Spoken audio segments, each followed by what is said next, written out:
I would say that the psychic stuff can be learned in terms of, allowing ourselves to learn how to channel our energy and run our energy so that we can move into a place where we can receive downloads of information. With mediumship, not all psychics are mediums, but all mediums are psychics.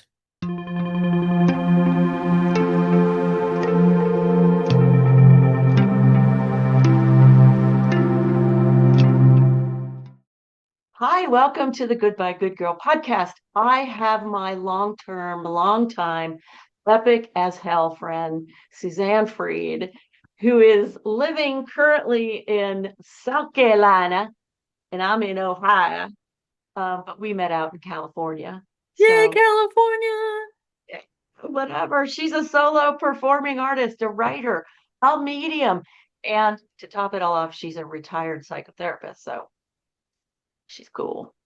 So we thought we would just get together and talk about things that are important to humans and also to women from our feminine perspective, from our empowered perspective. We both have the same spiritual mother, Amachi, the hugging saint. You could look her up on YouTube and you'll be like, what?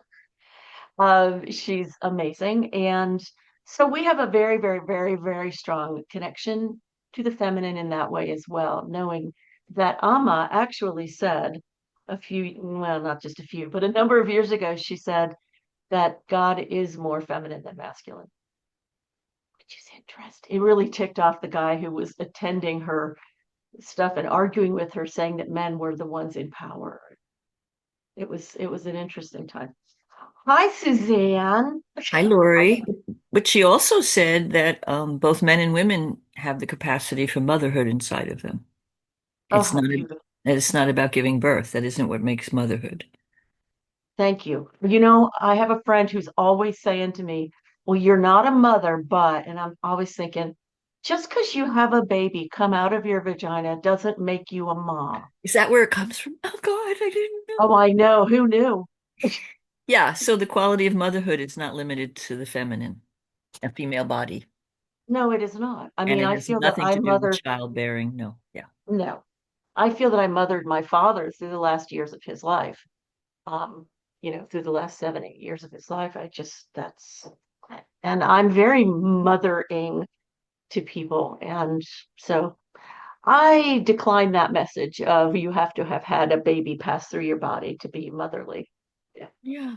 Well, yeah, I mean, women can give birth and not know how to mother because of their own wounding. Just because they gave birth doesn't automatically mean they suddenly know how to do it. Well, as Anne Lamott says, there are no operating instructions to bring up your kid anyway. Personal operating instructions for anything.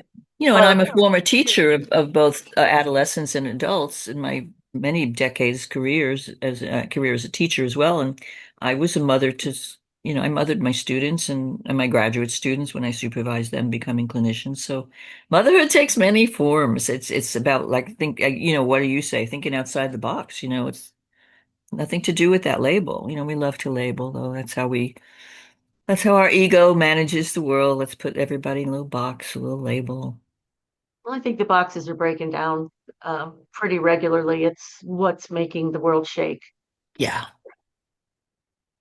Goodness gracious. Anyway, you are a writer. You are a solo performing artist. I'm so proud of the work that you do, bringing your family, your mom, your grandmother through.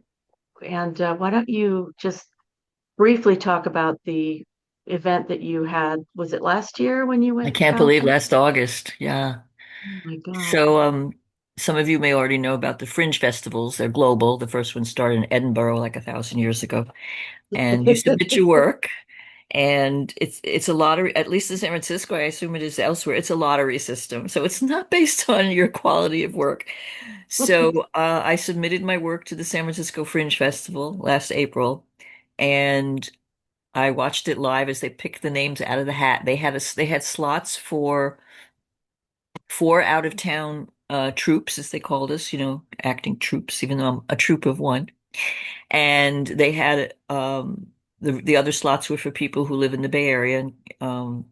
So They picked the out of town people first, and I think they had 17 or 18 people submit. Not that many. And they picked the first person and it wasn't me, and they picked the second, and then the third name I went, okay, Amma, if it's meant to be, turning it over basically to higher power, whatever you want to call higher power for yourselves, it could be a redwood tree. And she picked my name and I was like, holy shit. You're like, thanks, Ma. Then I was like, oh, I can't believe this. So, so yeah, so I performed, and it was just an incredible honor to be there. It was just, and the show I wrote is called Homage, and it's an homage to my grandmother who emigrated from Russia in 1917 to escape the pogroms and to join her arranged marriage husband who was already living in Brooklyn, New York. She hadn't seen him, I think, in over 5 years with their 3-year-old son. And it's an homage to my mom who passed away in 2001, at the age of 80, and an homage to our family. And so I play my mom, my grandma, and me as a little girl, like an 8-year-old kid. And then a little bit into the show, I play myself as a 20-year-old visiting my grandma.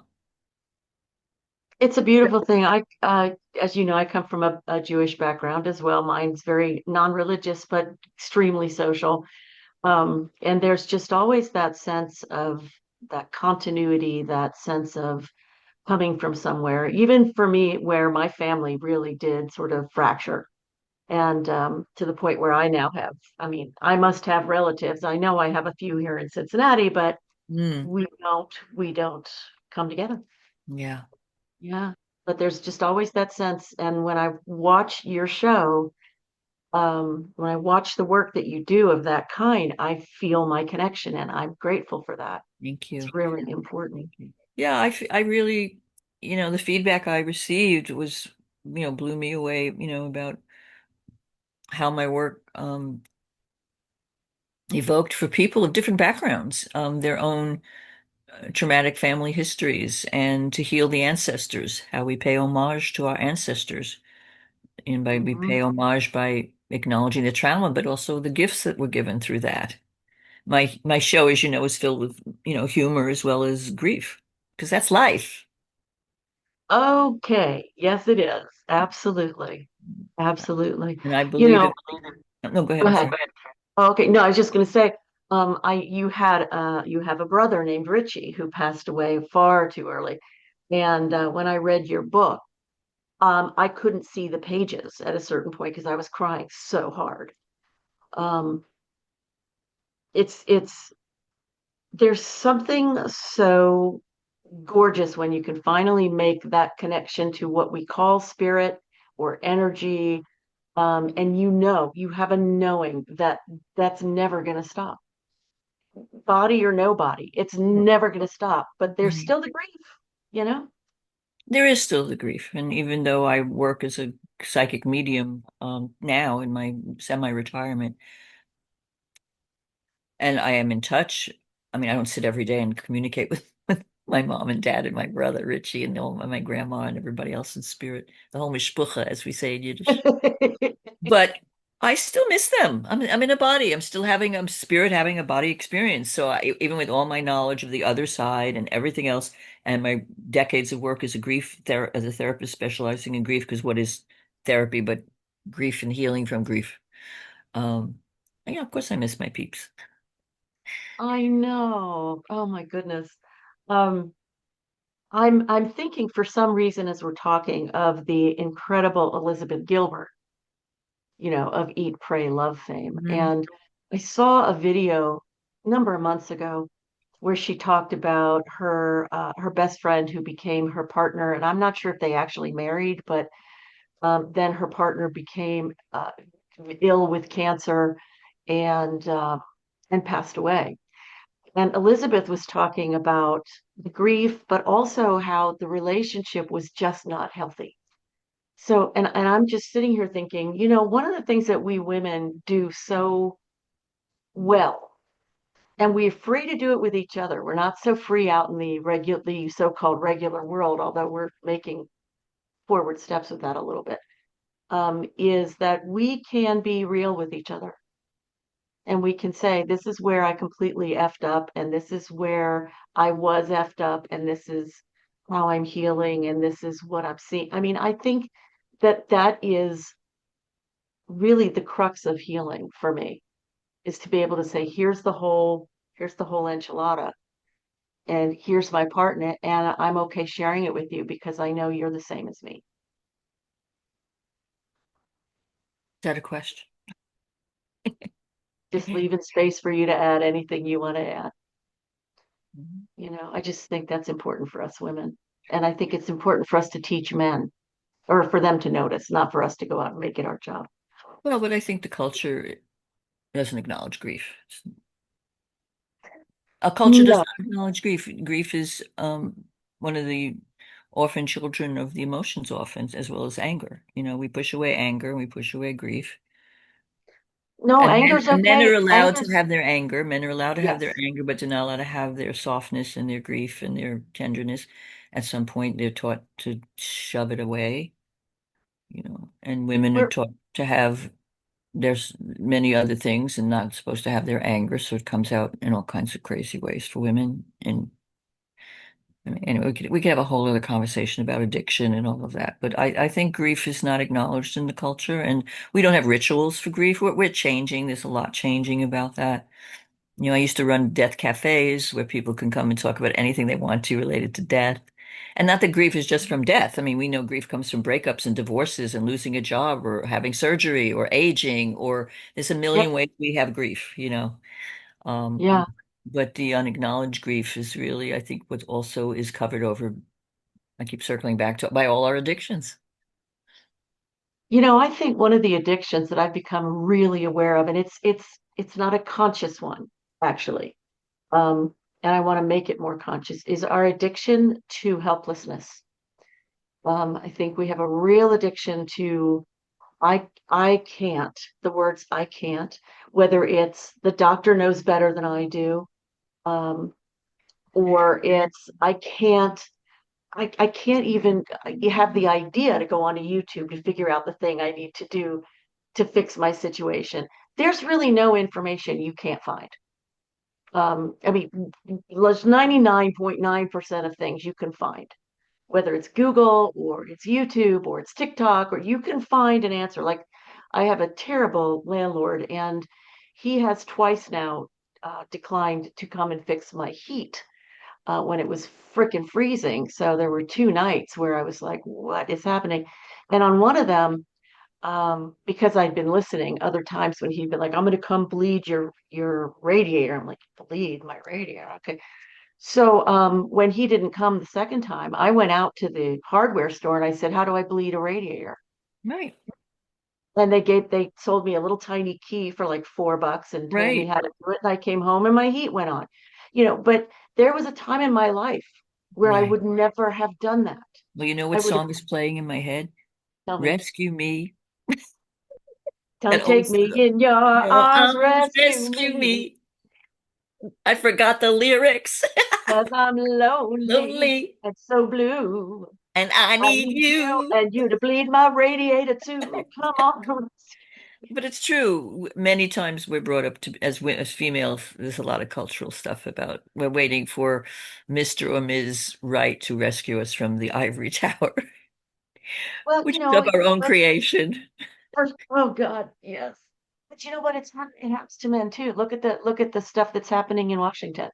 These are not people who know how to do anything.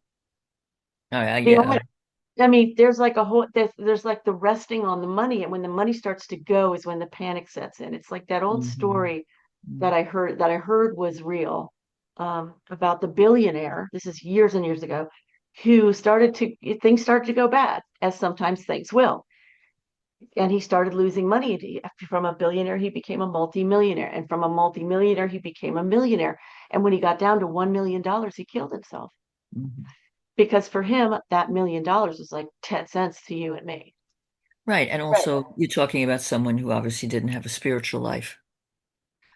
No, there's no there. I used to There's have no no there there's there. no underpinning to hold up. I mean, because tragic, there's not one of us who will leave planet Earth without it having had losses of all kinds, whether it's financial loss or other kinds. So if you don't have a spiritual life, which kind of brings us back, I guess, to where we started about being in touch with people on the other side and just all of that stuff. It's like if we don't have a spiritual life, then we think the material world, and it's not to minimize what it means to not have money. Mm-mm. Because to a millionaire, to that kind of wealth, a million seems like what it would mean to me to have like down to $500, I guess. I don't know. And I have Right. certainly been in places in my life when I have been in those places financially. Yeah, me too. So I understand them, but I also think what you're bringing up is also, do we have something that underpins us so that we can survive all these ups and downs? How about this from Amma? Yeah, right. And the only way we Um, can change the world is if we change ourselves. I mean, that's really the bottom line. there has to be a self there to change. I can remember many years where the only, looking back, I can say there was no there there. What was there was reactions, emotions about the loss of my mother and resentment, and grief. And those were my identities. Right, But there was no central sort of thing. So when you say we need to have the spiritual, that's where my mind goes, is that to the spiritual, if I have me, which really I only got like 3 years ago, honestly, um, then I have solid ground to stand on. But right, if not, then what am I leaning on? My right. addictions? And don't we have to have great compassion for wherever we are instead of beating ourselves up that we came to these understandings and at this point in our life rather than then because we weren't ready then. And not everyone Or, in my belief system is meant to wake up in each lifetime. correct, I agree with that very much. Not and My not that brother I'm actually claiming does. to be the awakened Buddha here, but I think it's really just obvious. Om Mani Padme Om. I think it's really Buddha, obvious that yeah. we come to these realizations when we're ready. I'm going to reframe that just to give you where I've suddenly come to, because I used to frame it in that way of like, I wasn't ready, I wasn't ready. And that's not untrue, still true for me. But around that, it just seems to me like we are doing the butterfly thing, the caterpillar to the butterfly thing. And that all of those years we're doing this with our wings against the cocoon, strengthening our new wings, which is what has to Hmm. happen, right? Before we suddenly break out. Right. And it's very frustrating. It's like, but I'm ready now. No, keep doing this. But I've been doing this for 40 years. What are you talking about? Yeah. Yeah. So both. I'm not ready, and serves a purpose. And I'm impatient. God, let's go. That Right. Whose timing is it? It's very hard to surrender. would be a great title for a book. Whose timing is it anyway? That would be a great book title. Wow. Tell me something. I really have watched you with being really impressed watching you go into your mediumship from psychotherapy, and I've watched you, sort of synthesize. And I would love to hear from your perspective what it's like to feel connected in that way Hmm. with the other side. Well, for me, two things. One is when I was a therapist, I facilitate. My brother passed away from AIDS. You know that, but the audience doesn't. In 1986, during the height of the AIDS pandemic, he was 34 years old and diagnosed in February on his 34th birthday, and then he passed away 6 months later in August, which is very typical. What happened back in those years, people would just Right, drop, you know. right. So that grief brought me to my knees. And at some point when I graduated when I finished my degree, my master's in transpersonal psychology, I thought, oh, maybe I'll specialize in working with people with HIV and AIDS. Well, I lost 10 friends in addition to losing Richie that in those years. Oh And I my thought, God. I don't want to work with HIV and AIDS. I just, but I decided to work with grief and loss. And so for me, and it was, so I ran grief groups and I did workshops on grief and did a lot of educating. Um, I used to run a workshop, the Learning Annex, which was like decades ago. There was this thing called the Learning Annex, and they would rent hotel rooms and have workshops across the country in different cities. And I would be on a Friday night, and people would wander in with a wine glass. Is this the wine tasting class? I say, no, this is the grief and loss class. You want to go down there? And they go, or is this learning how to flirt 101? No, no, that's down the other hallway. So there would be like six people in the grief workshop on a Friday night. I mean, who wanted to sit with that? So Oh fast God. forward at some point, I had learned to harness my psychic gifts in the 1980s and learned to do psychic readings. Fast forward, when Richie passed away, I was sitting by the side. I got off the bed where I'd been sitting holding him, and then I was sitting on the side of the bed, and I asked my lover at the time to leave the room, and his AIDS count, his Shanti, his support person, we'll call, and that young man died of AIDS a few months later himself. So I was alone in the hospital room, and while I'm sitting there looking at my brother's body at the now, because his spirit had left, I felt a tap on my shoulder to turn around, Oh my and God. and I was alone in the room, and I turned and I ignored it for a minute, and I felt turn around. It felt like turn around. And I looked, and the whole corner of his hospital room was blazing in golden light, and the blinds had been drawn in his hospital room against the hot LA sun. It was about 4 in the afternoon, and I really got it that that golden light was my brother. That I was given a gift, like the curtain parted, but I was in such enormous shock and grief that I tucked that information far away. So Mm. at some point, I began doing psychic readings again, about 10 years later. And one day I had a client come in who I didn't know, and as she was sitting across from me, I heard an Irish brogue in my head, and I'm like, and it felt like a man. And I looked at this person I'd never met before, the client, and I said, "Was your father Irish? And has he passed away?" And she started to cry, and I'm like, "Oh my God!" So this was my first experience of someone else's person in spirit. Because after Richie crossed over, I had a lot of experiences of him in spirit. Um, the car that I was driving was his. After he passed away, I took the car, and one night it just flooded with the smell of his Polo cologne. And by then, it hadn't smelled from his cologne. It was my opium. I used to wear opium perfume back in the 80s. Now I'm so allergic, I can't wear anything.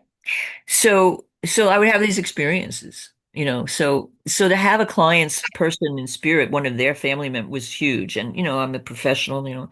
Oh, got done and told my best friend, said, "You'll never guess what happened. This person came through." And so I began offering mediumship because the door just opened up.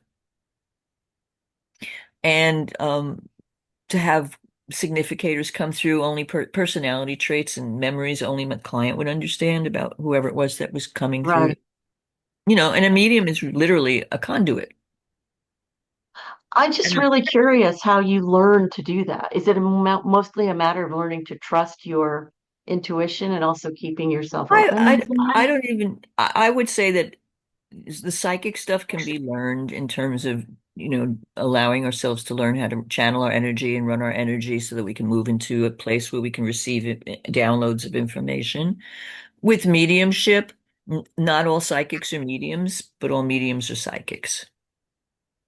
Say more about that. Well, a Just psychic twisted only my can brain. look, what a psychic can do is a psychic can tune in to your information. So when I do a psychic reading, I'm listening for information. I'm clairvoyant and audient, so I hear and see my info. So I see in pictures and I hear things. So I can get information and access it like the Akashic records, which I don't do anymore, which is like our other lives we've had. But also get images about, like I might see, oh, I see an image of a skateboard and an Energizer bunny from the old commercials, and I'll say to the client, "Oh, are you an Energizer bunny on a skateboard because you're doing too much?" And they'll go, "Oh my God, that's me." So I get a lot of images about, so psychic information is about what's going on in your life, Okay. and usually for me as a reader, what comes up is what's blocking certain things. Okay. Wow. Mediumship is when you open the door to literally allow people on the other side who are attached to the client to come through to talk to them. It's What is very, what you can't teach someone to be a medium. If people have natural a gift for it, that they can certainly be taught how to harness it and to hone it and to practice and and I feel we're always works in progress. I don't feel like I'm some finished product about my mediumship. I have good days and bad days. I sometimes refund a client if I can't connect. I'm not going to keep your money if you're not going to get a decent reading. Oh God, that's so beautiful. So That's I'm so beautiful. psychic and I'm a medium, but there are psychics who cannot open the door to the other side, and that's not their gift. And I feel very blessed that God's given me a lot of tools in this lifetime and creative gifts. And so I am also both. It's How do I feel fabulous. being in touch with it? So for me, the long-winded answer is when I do mediumship and bring forth somebody's person in spirit, it's like to me a continuation of the grief work I did as a psychotherapist for over 25 years because it brings an enormous amount of healing for people and it can bring a lot of some closure, not all for everybody. Everybody's in a different place in their life. Yeah, And so a real medium doesn't say things like, "Oh, your grandmother loved you." Anybody can say that. That's that's true. I call that being vague. Let's go to Las Vegas. That's vague. Oh, she misses you. Anybody can say that. A medium says, "Oh, I'm seeing a plate of empanadas. Did your grandmother cook? I don't know, at those empanada?" And I describe, "Oh my God, my grandmother made that." Or I saw a necklace of cowrie shells around somebody's chest, and I went, "I'm seeing," and this client started to cry. And she says, "Oh my God, in my religion, cowrie shells are sacred." And I didn't know that her Wow. grandmother was like a medicine woman um, in West, I don't know what country, Mali, somewhere in Mali, the country of Mali in the continent of Africa. So that's what they come through with, and it's very sacred to me, and it can bring great healing. I'm not like the Long Island medium because I have better hair. And shorter I know it's nails. so terrible. I laugh at my own jokes. I know it's pathetic. I mean, and I also wonder about her because she needs therapy. Don't I hope she won't sue me. Will she sue me, Lori, if she sees this? Right. Because she Entertainment claims, purposes only. Entertainment purposes only. thank you, Yeah. thank you. She Yeah. claims that if she doesn't tell people, what she's seeing and hearing, she'll be depressed. I would never walk over to you if you're sitting having a yogurt with your best friend at the yogurt place and tell you, Right. by the way, your friend who was smashed by the Long Island Railroad 5 years ago, they're just saying hi and they love you so much. I have two feelings about that. One is yes, what you just said, but the other one is like, please come tell me my mother's here. So it's like Yeah, I both. guess. It But is I taught so ethics and law as a therapist. I taught ethics and law for like, many years at JFK University to grad students. The place isn't there anymore. And mm, I have a big thing about ethics and I have a big thing about working ethically. And to me that's not ethical, but that's me. She can do what she wants. Obviously, she's a billionaire and I'm not. So right. It's maybe I like go out to the yogurt $500 to shop go now see and her. read people in just random. And I don't want to be on all the time, to be quite honest. That's too much energy for me. I'm an empath. It's already challenging enough. Yes. Yes, yes, yes. I've never I don't need to define what I'm about to say, but it's always been interesting to me that my gift is I can look at people and I see their shining beauty. I see their shining self, and I also see and feel the nature of the emotional vibration that they're more focused on than on the Yeah, shiny. that's him. That's being an empath. Yeah. Yeah, So yeah, yeah, and so you asked something about what it's like to be on. Mm. so I it just must feel be a a lot of feeling. grace that I get to do this. I feel very privileged that people trust me to sit with me. I feel like it's holy work. But, Yeah. but I don't walk around after I'm with a client in that place. As anyone knows me, I swear like a female sailor. I mean, whatever. I just and I'm older now, I'm 76. I don't mind saying that. And my energy's shifting and I'm Mhm. working a bit less. Well, in the And Indian some culture. clients wait to see me. I tell people you can't, I'm sorry, I interrupted you. No, go ahead. Finish what you're I saying. just tell people if you want another reading, wait 6 months. I don't like to foster dependency on my work, whether it's psychic or mediumship. And so some people I hear from twice a year, some once a year, some never again, and some people every few years. But I said to a client who hadn't contacted me in 10 years, I said, don't wait 10 more years. Because number one, I don't know if I'll be here. And number two, I'm certainly not going to be working at 86. I don't feel like that's what I want to be doing at 86. No, I think you'll be doing a lot of meditation at 86. And maybe Oh, some more shows, maybe a whole bunch of shows I'm where I'm they're thinking paying about you. what I want to do. Yeah. I think for my money, that is the hardest question you can ask a woman in this culture is what do you want to do? Hmm. Because we are so socialized to look outside, like what Mm. does everybody else need, even in terms of our spirituality. Oh, I have to serve. Yes, we like to serve. It's a beautiful, fabulous, amazing thing. But all we have to do is tip over too much, and then we've left ourselves over here, Well, and we're isn't it just like, about what do you balance? need? What do you need? What do you need? It's like, no, It's all you about cannot. balance and balance, and because We need Alma balance. wants us to serve. She doesn't want us to burn ourselves out being of service. Yeah, Self-seva, being of service to the world. How do we do that?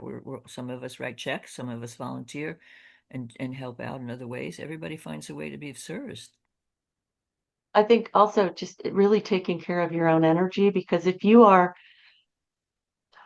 can lift yourself, not ignoring the darkness, but growing from it, using it like manure to grow, Mhm. then your raised energy impacts other people Right. that you are around. And I just think that's the most important thing about the feminine aspect of energy. It does the work for you.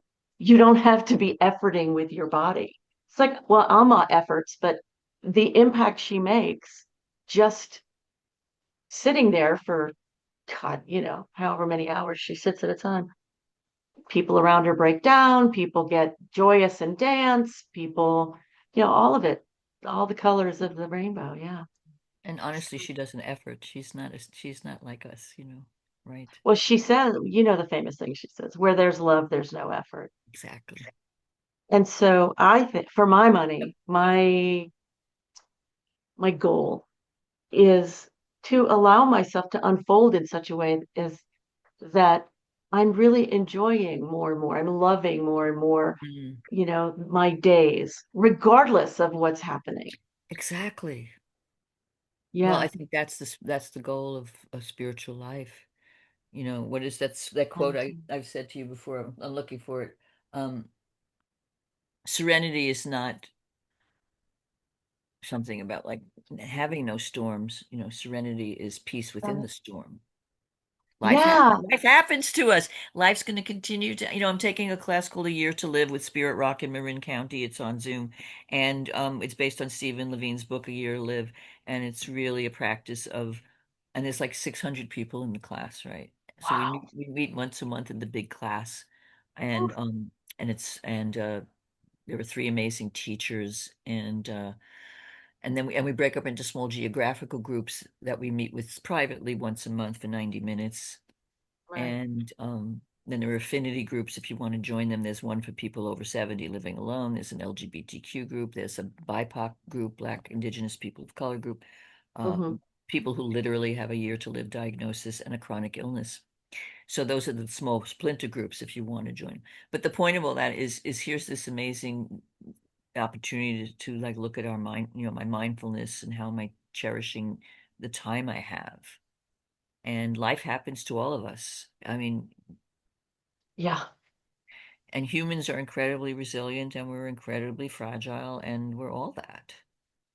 And what you just said, I Yes. mean, the storms come and we're brought to our knees. When Richie died, when Richie left his body, I was devastated and they were the most hellish 2 years of my life. I didn't want to be alive, but I certainly didn't, that was the, suicidal ideation, Yeah. sometimes I would think about it when I was commuting to work on the BART train, to get to San Francisco for my job, I would think, oh, I should just throw myself over the thing into the third rail. I wasn't going to, but I was in such despair. Heck yeah. He Oh was like God. my twin soul. He was my baby brother. He was born exactly a week before my third birthday to the day, February 19th, and I'm a February 26th. And I felt like he was my present. He was my baby brother. 3 years, 3 years. We can have soulmates in all forms, right? I mean, it's not just intimate soulmates, romantic intimate. The best friend can be a soul connection, and my sibling was my soul connection, Richie. I totally get it. Oh my God. Is your book still available somewhere? Good old Amazon, Amazon. Okay. Yeah, loving and it's Richie. called Loving Richie. Okay. True Just story of hearts connected beyond death. Ta-da! I've never cried that hard reading a book. Like I never have. It was so beautifully and emotionally Thank openly you. written. Thank you. So thank you, because I live there. I like to live at the crux, at the crossroads of deep emotion and sharing. So, I like to be as alive as I can be, which can be interesting when you are grieving. But I also want to say that what I've discovered is we have the power to shift our experience of anything, including grief. It's just that we don't know that, and we don't know how. We think it's, if at all, we think maybe it's physical, or maybe it's, the right answer, the right healing answer. And it's within ourselves. It's within our feminine ability uh, to feel. It really does come with that emotional awareness and the understanding that is not, I don't think is common yet, of using that as a jumping off point, to give ourselves permission to feel just a little bit better. That permission thing. It's like we really are certain that we have to suffer our way to feeling better. And I don't think so. I think we suffer. I think because we're in the body, we suffer. But I don't think we have to suffer for years. I did. Well, what's that phrase? I did too, because I didn't know any different at that time. What is the phrase? Grief, something happens, but suffering's optional. Oh, that's right. Here's a baby boomer trying to remember what the hell. I don't remember the full quote. You can ask Googly or DuckDuckGo if you don't want to be traced. That's a commercial for DuckDuckGo. I do not own it. But yeah, that suffering is optional. And that first time I heard it, I was like, what the fuck? Oh, That's what the okay. bleep? You're allowed to swear. It's okay. Anyway, but like suffering is optional. Well, the first time I heard the phrase in a 12-step meeting, expectations or resentments waiting to happen. What the hell? Oh my God. I'm not supposed to have any expectations. So what are they talking about? That's the non-duality. How do we live in that equanimity? Alma Right. wants us to establish ourselves there, and she's just an example of what we could be if we fully were realized. So yes, you're right. We suffer. We suffer. I suffered. I always called it like sticking toothpicks in my eyes. I suffered. I had survivor's guilt when Richie left. It should have been me. I didn't want to be here without him. So damn it, why the hell didn't you stay? So, whatever. And it doesn't mean my heart doesn't break when people I love have crossed over. One of my dearest friends just passed away in September, and I miss Claire Elizabeth all the time. Yeah. Um, but suffering, because the suffering or my rage at what's going on politically, it doesn't change anything. Right. My suffering just makes me sick, physically, emotionally, adds to my, right? And my Hmm. rage, ditto the same, and I have to look at my high blood pressure issues. So, but you don't have the stupidity, I'm talking from me, to Yeah. say to someone who's just lost somebody or a beloved four-legged creature, oh, just don't suffer. Oh, don't worry, you get a new puppy, you get a new cat, you get a new partner. People, I guess I'm just all over the place what we're taught, but people don't know what to say when we have loss. And I used to teach, if you don't, the best thing you can say to someone is, I don't know what to say, and I'll check in on you. I don't know what to say, and I'm here for you. And I'll call you every few days until you tell me to get lost. I don't know Beautiful. what to say. I love you. You don't, that's what we say. I mean, people are so callous. Oh, God had a better plan. Ah, Who in God's name would say that to a grieving mother or who lost a child or a grieving person whose cat just got run over? That's such bullshit. it is. But people don't know. And people They don't know. that's the best they got. And it's really not good enough, but it's the best they So it's got. good enough to say, I don't know what to say, because we really, in the enormity of loss, nothing someone would say to you, Lori, would have helped you deal with the grief about your mom crossing over or your father or your brother. And the same for me. Yeah. My mom passed away and I had 2 shitty years after she died because I miss my mom. Right. So, so I think we have to be so conscious of our words. I am a huge, enormous wordsmith, in terms of their emotional underpinnings, their lasting impact.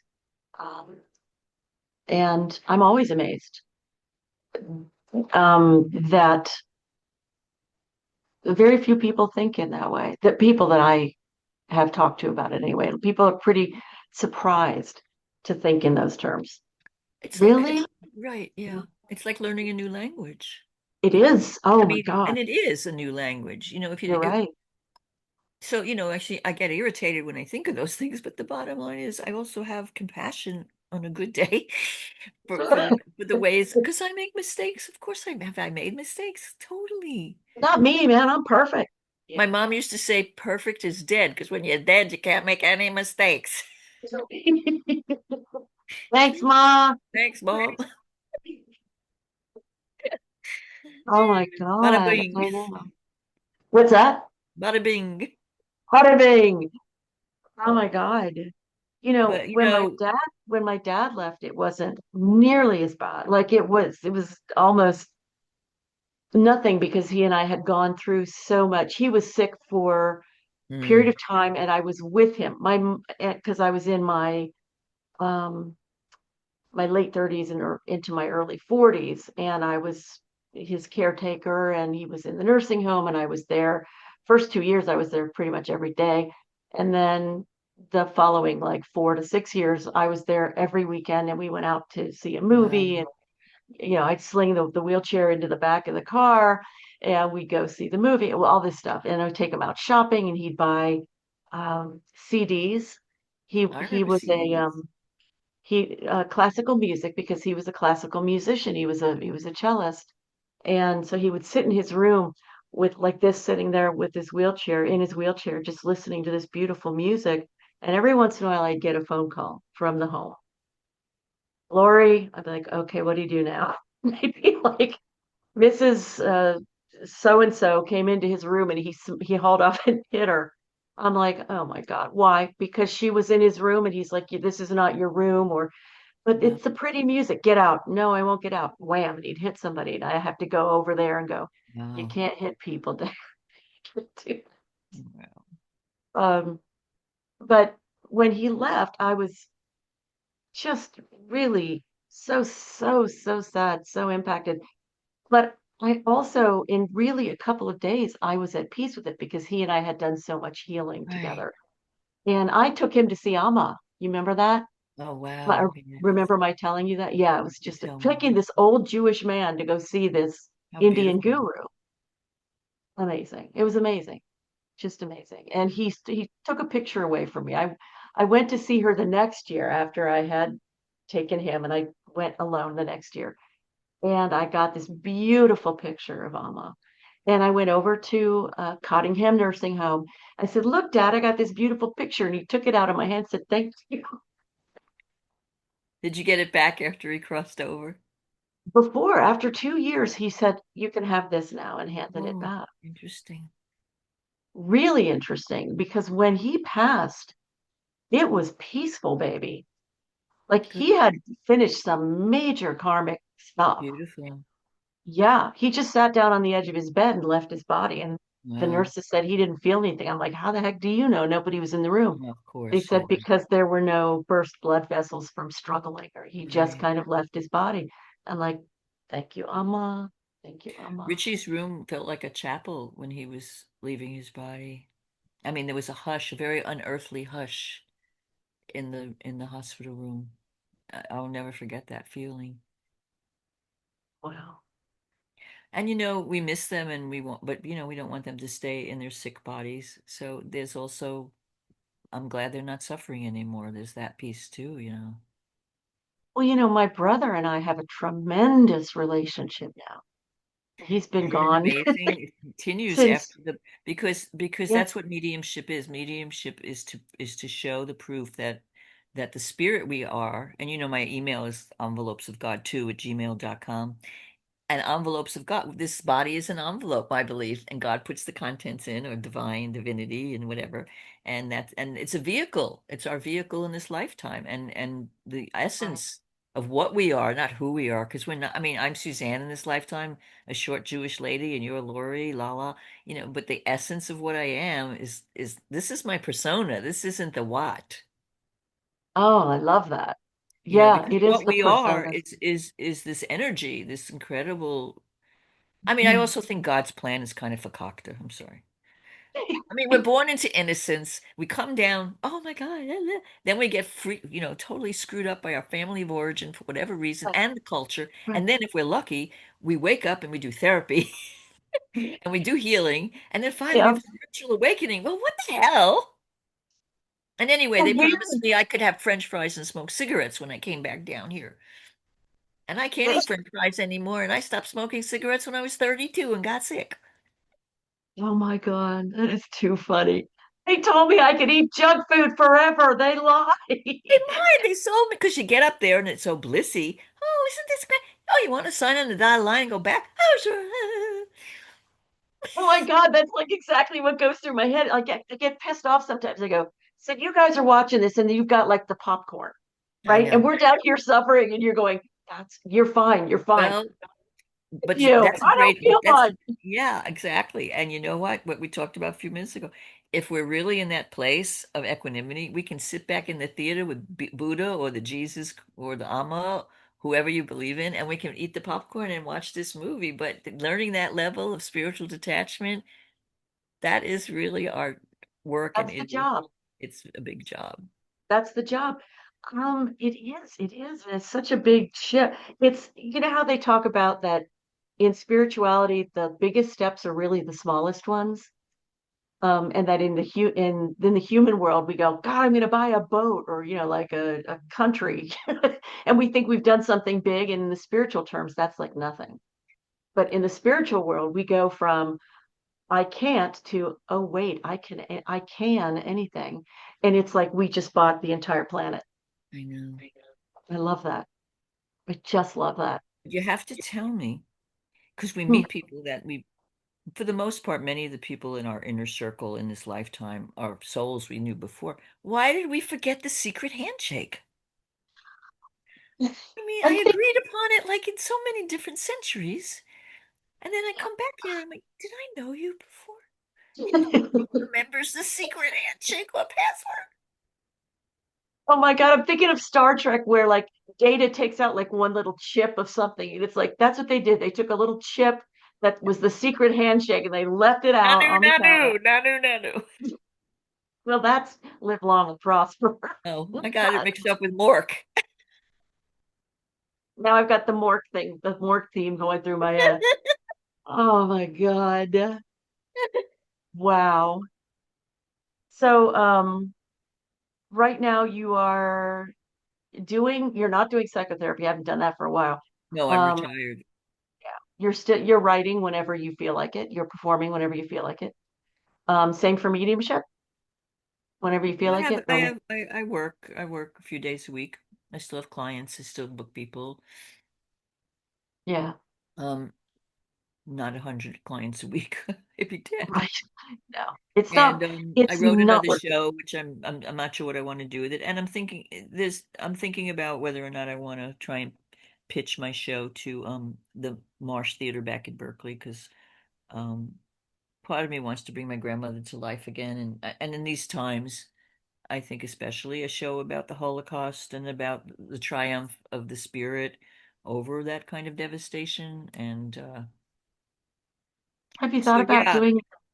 Have you thought about doing your show in high schools? I mean, that's they even pay, or colleges. Because young people need to really have more of a sense of what's real, because the partying and the drinking and the drugs and the no, sex. it's I I mean, don't know. I don't know what to not say. If I say makes sense. something, you could edit it out. I'm not sure about pitching it. I really don't know about. Just a thought. You don't have to commit to anything. It's just a thought that went I through mean, my I head. thought about different venues where to bring it, and I'm living in a very different area. I lived in the blue Oakland, California for over 40 years, and now I'm in an area that is purple politically, and um, yeah, so I don't know. Yeah, it's just a thought. But I do think that. there's a magic in being able to share our stories without a heavy hand, and that is what you do. Right, You do and that. without You don't. borders. Yeah, Yeah. and thank you. Without borders to my thinking. There are audiences here too. I don't want to leave people thinking that I'm thinking, oh, I can never perform here because, blah, blah. Um, Right. yeah, I don't, I think that my story is universal and it touches everyone's heart because we all have grandmothers, we all have families, Yeah. I just watched a movie on Netflix this weekend called The Nanas, about an Italian family and grandmothers. It's quite sweet. Aw. And it's based on a true story, about a restaurant in Staten Island, New York. It's quite lovely. So it touches Wow. everyone. Doesn't matter if you had an Italian grandmother, a Jewish bubby, or an upright, WASP grandma who played the organ in church every week. We all have stories. And I think it's the stories that get through all of the barriers that we have with Yes. each other. I'm thinking of, I really personally, from my completely just sitting in a chair watching television perspective, I think that when the whole idea of the LGBTQ community started to become much more widely accepted was when Queer Eye for the Straight Guy, the first version of it, I think hit that's the a very airwaves. astute observation, And then Schitt's Because Creek a few years ago. although I didn't get to watch all of it, but Yeah, well, the first two episodes I always tell people are terrible, but the rest of the series is great. But yeah, I think that because suddenly these guys were in everybody's living room and they Yeah. were adorable and non-threatening and helpful and not there's nothing sexual there to be scared of, that Yeah, whole no, thing. the Queer Eye series I think has done a lot to break down barriers, and they purposefully go to people, pick people to work with who aren't like, ready-made, oh, we love queer people. They're people from all over every walk of life, every belief. Right. Because the bottom line is these men come into their lives and they embrace them in their hearts, and everybody's heart opens up as a result of being exposed to these amazing, angels. I want to see a feminine version. I want to see a women's version of Queer Eye. Now, today, lesbian decorating. I don't I mean, the know. stereotype is queer men have better It aesthetic and is. It interest. is. And you say, and I'm like, lesbians. So what's I the mean, and stereotype I'm for a lesbians? lesbian. Let's come out to the whole world. We hope the whole world watches your podcast. You know, Yes. my Eventually they aesthetic will. is not decorating. But What I what but I is have some gay women friends. I know that's not a politically correct term for this era, who have a great aesthetic around beauty and decorating. But when you say it, I have a stereotype in my head from like, oh, when we're denim, I'm gonna put denim on the wall. Thank God for being real and thank God Yeah, for the it's been feminine real. giving us the soft place to land. It's been real to spend time with you. It's always awesome to spend time with you, madam. So I want to thank you. Oh my goodness, you're so welcome. My heart is just wrapping its arms around you. Didn't Me know my too. heart had arms, did you? No, I didn't. Did you get Now the you, bagels and cream cheese I sent you through the special Zoom slot? yes, I thank you. pay You extra just for that function. Isn't it amazing? that's really sweet. Can you also put the locks through? Because like I don't want the bagels and cream cheese to Perishable. fall. It gets stuck in the Oh. thing. It gets all gooey and Oh, it's awful. On that note, oh my God. Thank you for being here, my thank you, friend. Lori. This has been so much fun to visit with you. Appreciate it. Uh, love you so much. I And love you, and I want to get a pair of glasses. I love your glasses. They're so much fun. oh my God, I got so many pairs. I just want to keep buying pairs of glasses. It's Can just you like wait I one think. minute? I'll put mine on. Hang on, and then I'll say Okay, goodbye. Okay, here we okay, go. okay. Okay. While she's doing that, I just want to ask everybody to go ahead and hit the like button and also to subscribe, which is free, because not only does that make Lori a happy woman, it also makes the YouTube gods happy. All right, I'm corny. We don't care. Wait, If we wait, where can't are my laugh, if we can't laugh, we're doomed. oh my God, for real. Seriously, for real. Oh, here we go. These will not match yours. You Okay. win. Well, this isn't a contest. You win though. You really do. Oh, those are great. I love you. I I love love you. you too. It's so lovely to spend time with you. I'm so glad we had this time Do, do, together. just to have a laugh and sing a song. Seems we just get started, and before you know it, comes the time we have to say Om Namah Shivaya. Om Namah Shivaya. Bye, Click that sweetheart. like button. Thank you.